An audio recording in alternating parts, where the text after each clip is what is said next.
Okay, so you might actually wonder, why do economists talk about communication at all? Like, isn't it a part of linguistic department? Right, but it's a common activity. It's prevalent in many economic contents, and it's used for exchange of information, basically, but also for coordination, for signaling. Communication is governed by some social rules that help to coordinate both on meaning of language, but also on what is allowed in communication. And this is the topic of today's lecture. So I will talk about basic rules of communication. I will use a very, very simple game because I know that for many of you the topic is new. So this would be a very simple game. And I will tell you how different setups influence the equilibrium. So, for example, you might wonder, if you want to persuade somebody, like, is it better to be a prosecutor or a politician, right? The difference is that prosecutor cannot lie. The politician can. And you might ask yourself, is it good or is it bad?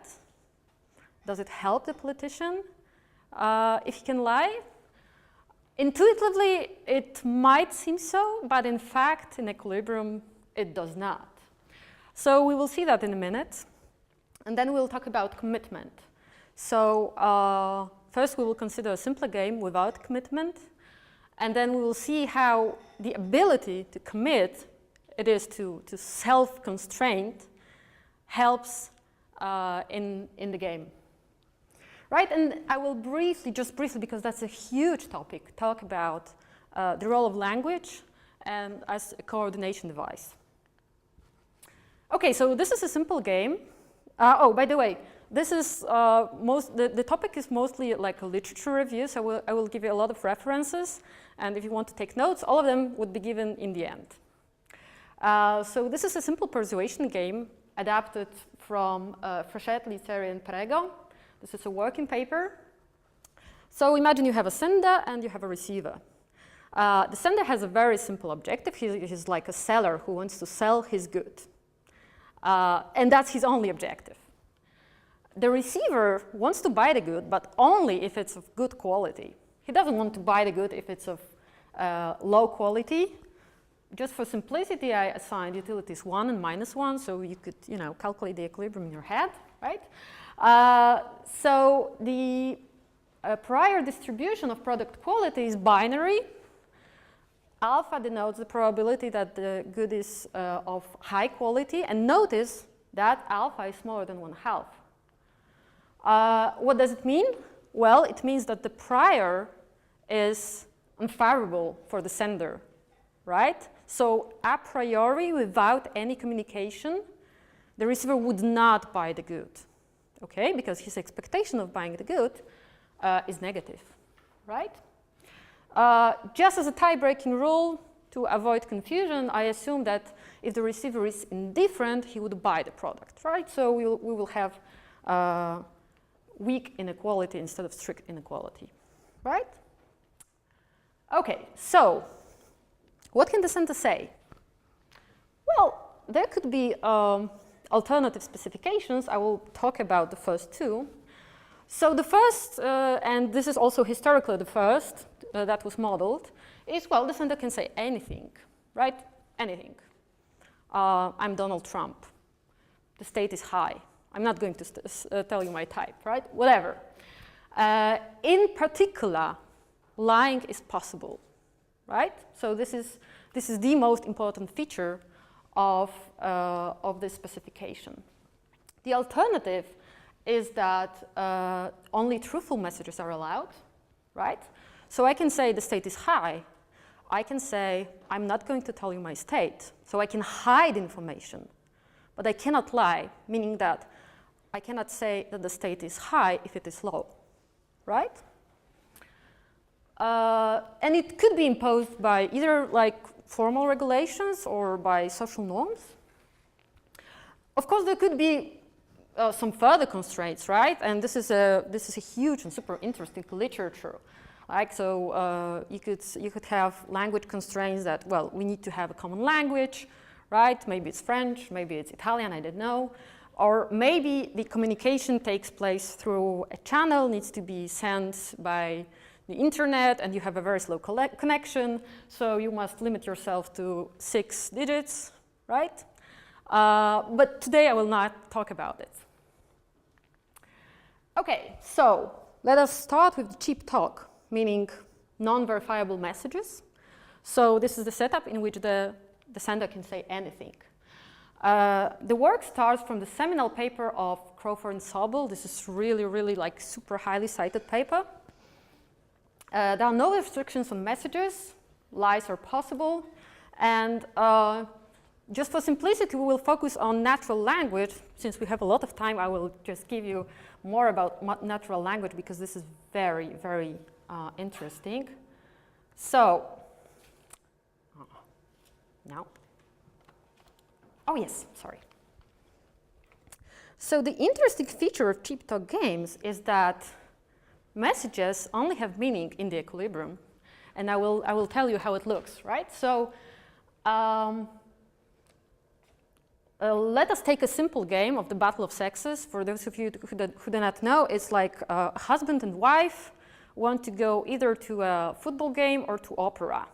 And for some weird reason, this is the classic game, for some weird reason, they choose independently, right? And if they manage to meet, they get positive payoffs. If they do not meet, they get 0 payoffs, right? So, of course, it's natural to augment this game with communication. It's very natural to actually use your cell phone and like call your wife or husband. Well, let's meet at opera, right? And this is a natural equilibrium, right? When the message, I'm going to the opera, is interpreted indeed by the receiver as, well, he's going to the opera. But there is also an equilibrium, and it's a perfectly valid equilibrium, in which the sender says opera, and the receiver understood it as football, and this understanding is correct, so this belief is correct. Right? What does it mean? It means that in this weird marriage, actually the word opera, commonly used by us to describe a building in which some music exists, is used to describe actually a football pitch, right? So what does it mean? Well, the meaning of words is determined in equilibrium. Right? So language only serves as a coordination device. But just to avoid confusion, today we will rule out those unintuitive equilibria, and we will only talk about equilibria in which opera means opera, right? And this is like the formal description of natural language. So if the receiver ever chooses some action following some message, then in particular, he would choose that action if it follows the message that is exactly equal to the action, right? So if in the equilibrium, the receiver ever goes to opera, that means that in particular, he would go to opera after hearing opera, right? So this assumption rules out this weird equilibria. It helps to deal with equilibrium selection, at least some of the problems. With equilibrium selection, and well, not really surprisingly, it is confirmed in multiple experiments. So that is our assumption for the rest of the game. Come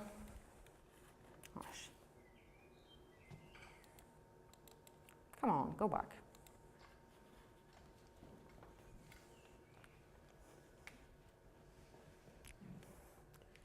Thank you. Okay, sorry. Okay, by the way, just to like give you the correct vocabulary, cheap talk communication is also called exchange of soft information. Soft meaning that it's not substantiated by any evidence.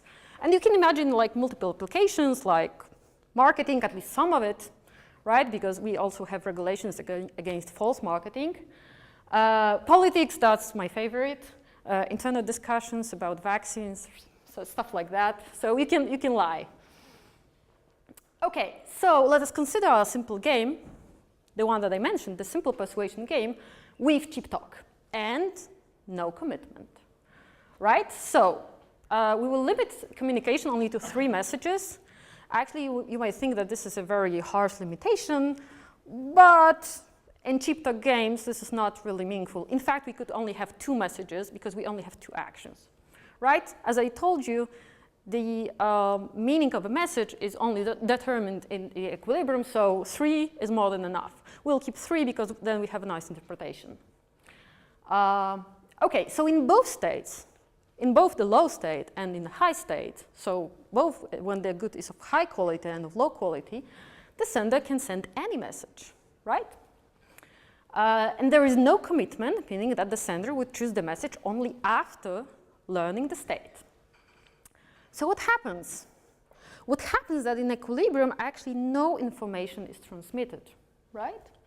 And well, it's quite easy to understand it because if there existed some message that would induce the receiver to buy the good, then the sender would send this message always, either in high state or in low state, right? This is the role of our assumption that we have no commitment, right? So whatever the sender says, receiver just ignores, right? So this is what is called babbling equilibrium. And the common feature of general cheap talk games is that babbling equilibrium always exists. Always, always. Let me get rid of. But what you cannot see here, because this is a very simple game, but you can see if you actually read the original paper of Crawford and Sobel, if the players' incentives are sufficiently convergent, then actually there is a wide scope of information transmission, and there is a meaningful communication, even though it's like, you know, inherently meaningless, right? This is cheap talk.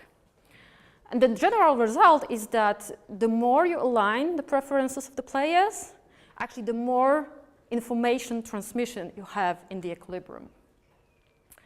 The problem with cheap talk models is that typically you have multiple equilibria, so there is a wide and very interesting literature on selection methods. So I strongly encourage you to read it. Okay, let's jump to another specification. What happens if we have verifiable communication? This was introduced by Milgram, also Milgram and Roberts. So in this specification, the sender cannot lie. What he can do, he can hide, he can select which information to disclose. So this is what is called hard information because it's backed by evidence. You can actually check it. And you can imagine, well, legal contracts, all kinds of legal contracts. Some product information as well. As I said, we have some regulations against false advertising, financial advice, and also academic recommendation. At least we assume that you cannot lie. And the main result, and I think it's actually the last one, the academic recommendation is the best when you try to explain the main result. The main result is that, in fact, if you have a sophisticated receiver, even though the sender tries to hide information, in fact, you have full unraveling. And in fact, you have full information transmission. Why? Well, you can imagine, for example, that you get a recommendation letter from your professor, and the recommendation letter says, well, this student is in top 10% of my students. Right? That means that, well, he's likely to be around 10%, because if he was in the top 5%, actually the letter would say, this student is in my top 5% students, right? So given the receiver has enough sophistication, he's able to understand that the message, this student is in top 10% of my students, is not the highest recommendation possible, right? Okay, so let us jump to our simple game of persuasion and examine what happens if we have verifiable messages. So the rules are now that in the high state, the sender can only send a message, high state or noise. And in the low state, noise is always available, but you can't say the state is high, you can say that the state is low. In the equilibrium, we have full information revelation. So in the high state, the message chosen is high. In the state low, the chosen message is noise, could be low as well, but let's take noise. And the receiver has a correct posterior upon hearing noise that given noise, the probability that the state is high is 0. Because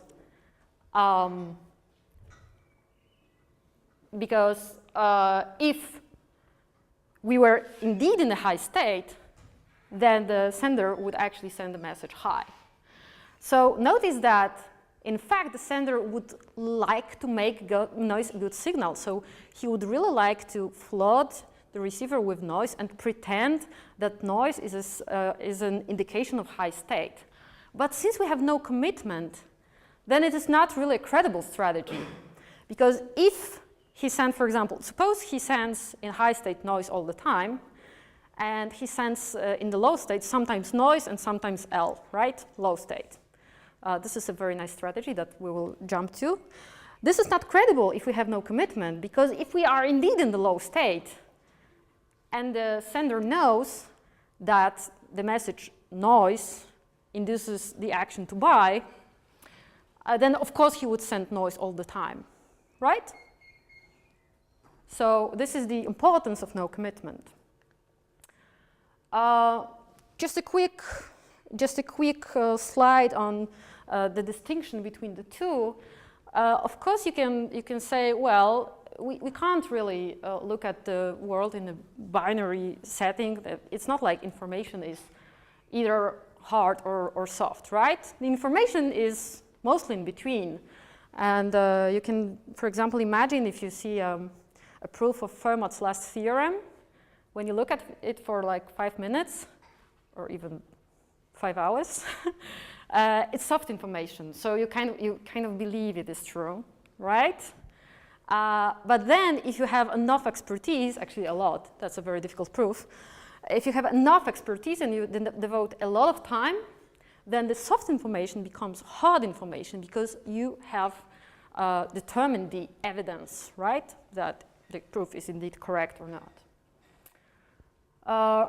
Right, so that's just a short modification of the model. So imagine that the receiver can verify messages with probability p. So truthful messages remain the same, but lies become detected, right? And this ex ante benefits the sender. Why? Because now the sender can safely babble anything. He can always say that the state is high, right? He can always say that. But then sometimes the lie is detected. What does it mean? Well, it means that when actually the receiver received a high signal, right, so the lie was not detected, the posterior belief that the state is high given a high signal is higher than with no verification, right? And if the probability of detection is high enough, actually this enables the sender to persuade the receiver because, well, the signal becomes sufficiently high. This is not really surprising. I mean, I'm not saying that this is a very interesting model. It's just like changing the prior, right? So this is just a side comment. But since we'll have it with commitment as well, I wanted you to have a full picture. So the question is, can sender do better with commitment? And the answer is yes. Yes, a lot better, actually. Why? Well, without commitment, any attempts to strategically persuade receiver were doomed to fail, right? But with commitment, well, what if we allow the sender to choose the strategy ex ante and say, okay, this is my signaling procedure, right? I'm going to report according to that. And that's it. And this is credible, right? And I will not distort it any further. I can't distort it any further. So what you will get is the true signal. This has some flavor of mechanism design, right? So the sender, we assume that the sender has some more initiative. He actually chooses the optimal mechanism that would maximize his expected payoff. So we can imagine either a prosecutor that designs inquiry process, but then in the end, he has to disclose all the evidence, right? Whether it's favorable or not. And also, I think this is an even better example, like producers can design product signals, like they can say that you can have a test drive that lasts for 2 hours, whatever. So this is a design. And then you, as a customer, observe the actual signal, right? But they choose the signaling device. Right, so let's see what it does to our game. So let's start with verifiable information first. It's a bit simpler. And here, I think it would be even easier for you because this is exactly like perfect Bayesian equilibrium in game theory class in second year or something, right? So in high state, the sender can say high or noise. In low state, he can say low or noise. And he commits to the strategy ex ante, so just like in perfect Bayesian equilibrium. So what are his incentives? Well, he knows that if the receiver hears high state, he would certainly buy. But he really wants the receiver to buy also when he hears noise, right? Because that would make his profits much bigger. Okay, so what he does in the end, he sends as much noise as possible. What does it mean, as much as possible? In particular, he sends noise always in high state, right? So that puts a very large posterior probability on the state being high. And in the low state, of course, he would like to send a lot of noise, but he cannot send a lot of noise. He can only send some noise just to keep the posterior higher than 1/2, or actually here equal to 1/2. So he sends the maximum amount of noise, this is the maximum amount of noise, that induces the receiver to buy even if he hears a noise message, right?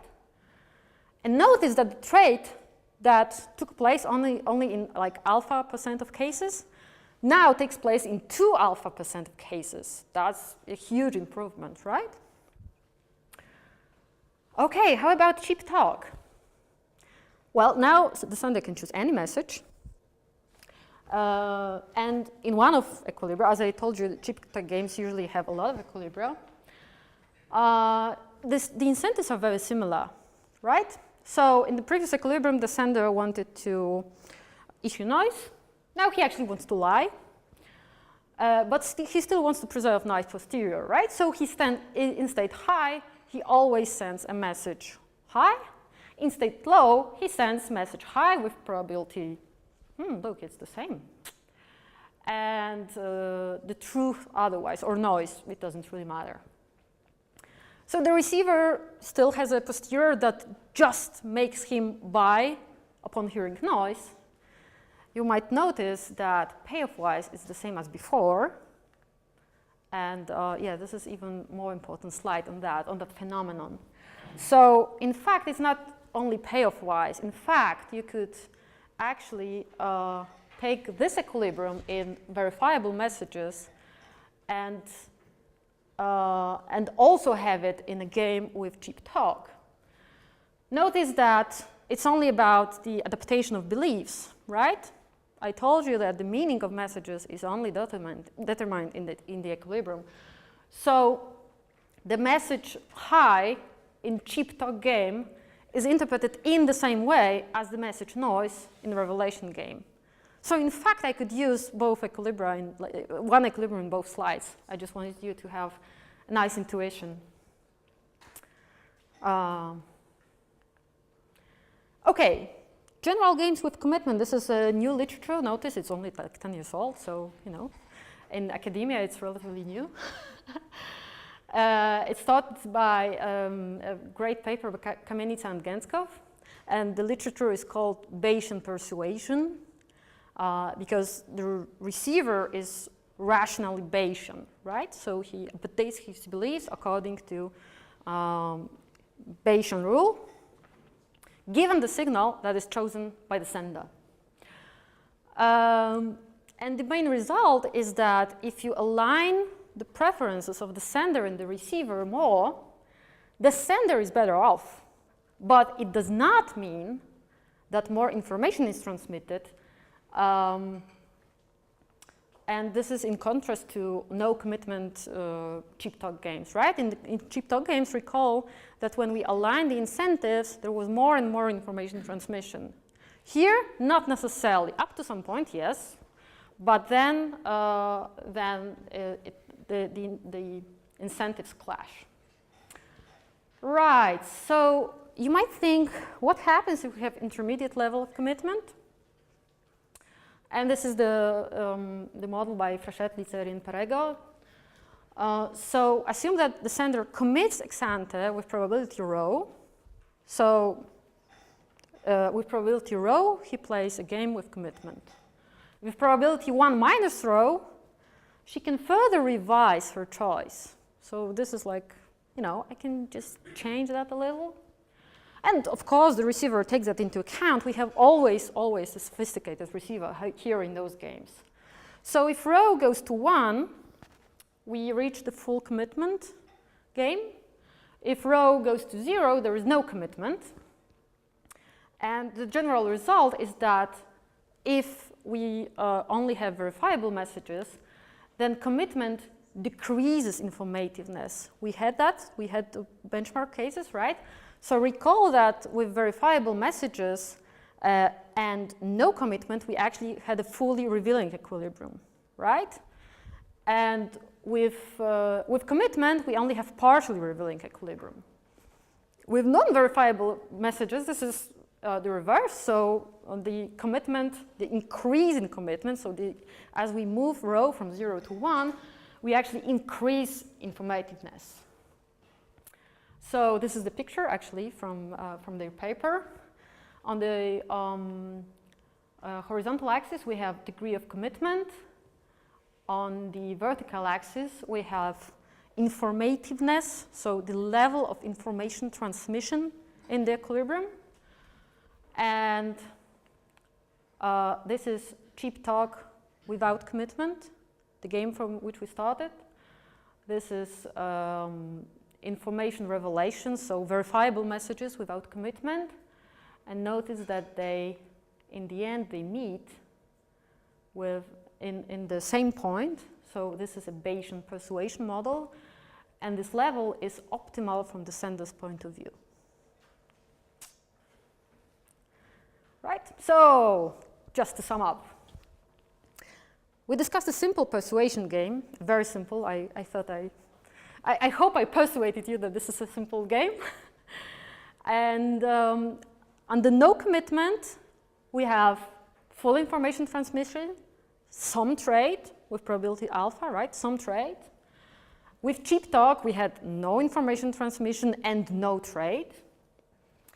And under full commitment, first of all, the verifiable message equilibrium and non-verifiable message equilibrium, they coincide, so they meet at the same level of both trade and information transmission.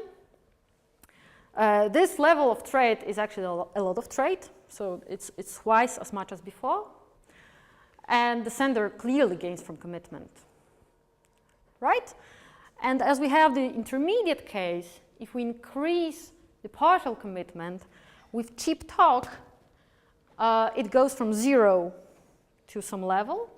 With information revelation, it goes from 1 to some level, and the level is the same for both in the limit. Okay, so if you like the topic, there are still a lot of issues to discuss. So I hope we will have time for that during some coffee break.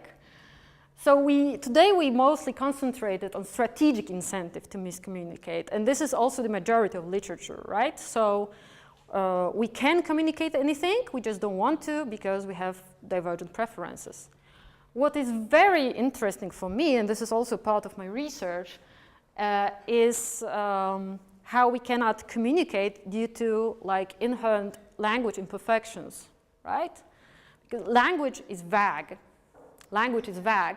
Also, our attention and time is limited. So this is also a very interesting topic. So absent strategic interaction, what we can actually say. And, well, there are different topics to discuss here. The third big topic is how did we actually arrive as a society to like this beautiful coordination on meaning of words? How do we know that this is a desk, right? And how come we would all call it this way, right? So this is a coordination problem. So I'm open to any discussion right now. And this is just the references if you want to take notes. Ooh.